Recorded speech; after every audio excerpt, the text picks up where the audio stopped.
اولا مؤمن الشامي من سوريا، وانا كمان فعلا جاي اليوم خصوصي كرمال الاستاذه الكبيره النجمه هاله فاخر.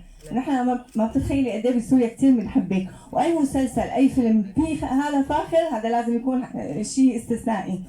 وانا بتشكر الفرصه السعيده اللي حضرتك قلت لي انه اليوم في جلسه هي الحلوه، وحابه اسال سؤال.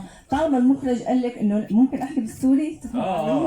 طالما المخرج قال لك انه انت بدك تأدي دور الشجره، دور اي شيء، طب هو من الاساس ما كان بيعرف انه عندك هي المقدره، كيف جسدتي هي القصص هي من غير ما يكون هو اصلا حاسس فيك انه ممكن تأديها بالشكل اللائق؟ لا، ما هو انا كنت اشتغلت معاه قبل كده في مسرحيات. يعني قصدي بداية الموضوع عندك انك تقدري تأدي شخصيات او طمطم. ايوه، كان بيمرني على كده.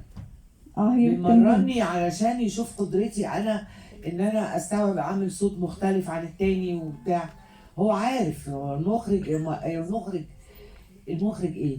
المخرج بيبقى عارف اللي قدامه الممثل ده هيقدر يعمل له ده ولا لا. الامكانية بالظبط.